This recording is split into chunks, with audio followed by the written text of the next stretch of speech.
les assureurs ont-ils l'obligation de faire des offres aux victimes d'accidents?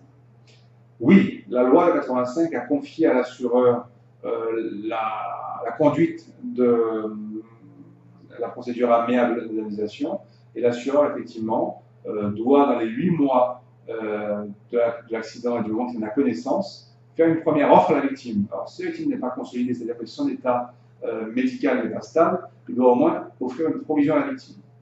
Régulièrement, ce n'est pas le cas, les délais sont dépassés, donc il faut être très vigilant. Il faut rappeler à l'assureur ces délais qui ne sont pas des délais de complaisance, ce sont des délais impératifs.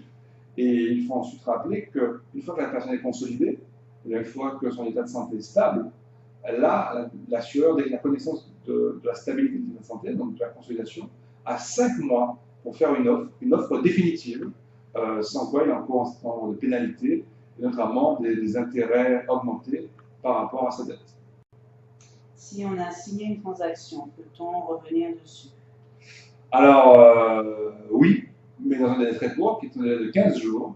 La transaction, effectivement, peut être remise en cause dans 15 jours. Donc, quand une transaction vous est parvenue, une offre à indemnisation définitive, il faut nécessairement la présenter à un professionnel compétent qui va analyser cette offre, effectivement, un avocat praticien de dommages corporels qui va pouvoir indiquer si cette offre est correcte ou pas, si elle est acceptable ou pas, parce qu'une fois qu'elle est signée, qu'elle est renvoyée à l'assureur, après le délai de 15 jours, elle a force de chose jugée, on ne peut pas revenir en arrière. Tout ce qu'on peut envisager, c'est une aggravation éventuelle, que l'état de santé se détériore de telle manière que ça peut vous saisir, mais pour la prise en charge uniquement de l'aggravation et pas de ce qui était préalable. Et puis, bien entendu, il y a le cas où la transaction est incomplète, où certains postes de registre ne sont pas pris en compte, auquel cas, effectivement, on peut à ce moment-là prendre en charge des postes qui n'auraient pas été pris en charge à l'époque. D'où l'intérêt d'être bien accompagné avant de... Toujours. Quel est le moment clé dans une procédure d'indemnisation?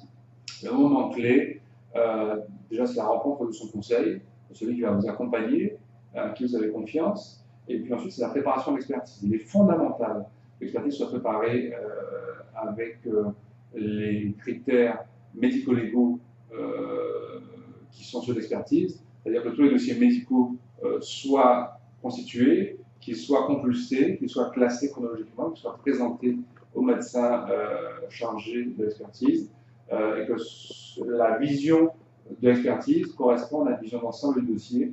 Il n'est pas question de découvrir des choses en expertise. Il faut que la victime soit préparée à ce temps, qui est un temps parfois difficile. On va la remettre en cause, on va parfois l'incriminer, parfois discuter des choses qui semblent évidentes, en tout cas qui lui semblent évidentes, puisqu'il faut quand même le rappeler que la charge de la preuve pèse sur la victime, c'est celui qui a subi l'accident, c'est celui qui a subi l'agression, de rapporter en quoi elle est victime et en quoi elle est victime de manière directe et certaine de l'accident. Donc c'est vraiment effectivement une certaine structuration de la pensée, une certaine stratégie mise en place pour faire valoir les droits de la victime dans le cadre d'une argumentation construite.